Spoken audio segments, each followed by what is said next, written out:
یو بل مفتی صاحب دا تاسو د ابراهیمی معاهده خبر وکړه د ناظرین په دې باندې لږ پوهه کوي چې دا معاهده څه ده او د هغې اهداف څه دي. اوس پورې خو زمونږ جنگ د سیکولر دنیا سره او په دې بنیاد باندې و چیرې سیاست شرعیه د اسلام حصہ ده او سیکولر دنیا را سره دا نه منله.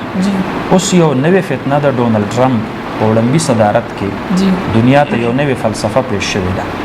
هغه نوې فلسفې ته ډیل اف د سنچري ویل کېږي یا صفقة القرن ورته ویل کېږي. د هغې آغاز دوی وکړو د ابراهیمي معاهدې نه.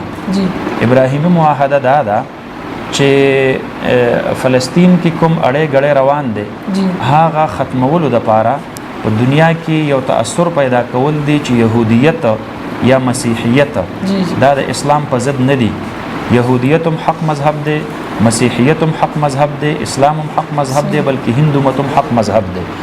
ابراهیمی معاهده یا ابراهام اکارډز یا ابراهام ټریټي په نوم باندې چې دا کومه معاهده امریکای پیش کړې ده د مشرق وسطا دپاره او د خلیج عرب دپاره هغه دا ده چې په اسلامي ملکونو او د یهودیو او د عیسایو ملکونو ترمنځ د مذهب په بنیاد باندې چې کوم منافرت دی چې دا ختم شي او دا یو تأثر ورکړلی شي چې دا ټول د ابراهیم علیه السلام دینونه دي.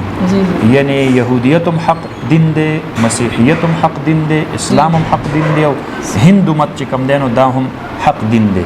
دې ته ویل کېږي ابراهام ټریټي یا ابراهام اکارډز یا ابراهیمی معاهده. د دې معاهدې نتیجه به دا راوځي چې په فلسطین کې به مسلمانان او یهودیان دا دواړه اریک شریک چې کوم دی نو ژوند تیر کی او هلته چې کوم اړې ګړې دی دا به ختم شي او اسرائیلو ته به مزاحمت چې کوم د اسلام او د مسلمانانو د حماس ته طرف نه دی هغه به ختم شي او مسجد اقصی به ډېر په اسانه باندې د یهودیانو په قبضه کې ورشي. دې دپاره ډونلډ ټرمپ چې کومه معاهده دا پیش کړې وه نو په هغې باندې د ټولو نه اول مراکش په هغې باندې دستخط وکړو او بیا په هغې باندې عمان په دستخط وکړو او بیا په هغې باندې متحده عرب امارات په هم آمادګي ښکاره کړله. اسلامي ملکونو کې دغې ملکونو چې کوم دی نو سودان په هغې باندې آمادګي ښکاره کړله. اوس د هغه کوشش دا دی چې سعودي عرب هم په دې باندې آمادګي ښکاره کړي، مصر او لبنان او اردن او چې کوم د فلسطین نه غیر چاپیره دي نو د ابراهیمی معاهده دا همدغې ته دوی بیا د هغې دپاره دوی عملا کار شروع کړو. نو په وړاندني سټپ کې د هغې دپاره دوی په متحده عرب امارات کې داسې یو ځای جوړ کړو چې ابراهیمی هاوس په نوم باندې چې په هغې کې به دننه په یو چاردیوارۍ کې د مسلمانانو مسجد وي، د عیسایانو چرچ وي، د یهودیانو سیناګاګ وي او د هندوانو چې کوم دی نو د هغې ګرجه وي او د مندر وي. دا ټول به چې کوم دی نو په یو چاردیوارۍ کې وي.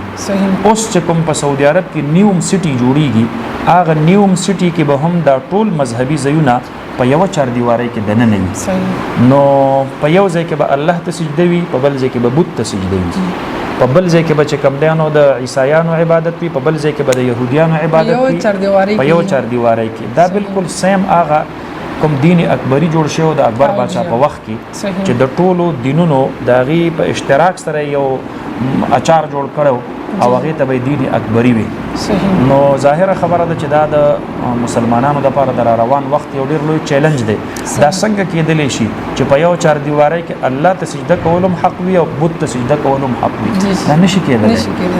دین اسلام دین حق دی، دا باقی ادیان چې کوم دي دا باطل دینونه دي او که څوک خامخا په بین الاقوامي زور باندې دا عقیده په چا باندې مناول غواړي هغه د اول د علماو نه تپوس وکړي چې یاره زه یهودیت ته هم حق ویما، عیسایت ته هم حق ویما، بدمت ته هم حق ویما، آیا زه مسلمان پاتې کېدلی شم او که نشم پاتې کېدلی؟ نو اوس نو وروستو چې کوم چیلنج مونږ ته را روان دی هغه بیا دا را روان دی چې دا د وحدت ادیان چې د ټولو دینونو یو مشترکه یو دین چې کوم دی نو د هغې نه جوړیږي دا د ابراهیمي معاهدې خلاصه ده.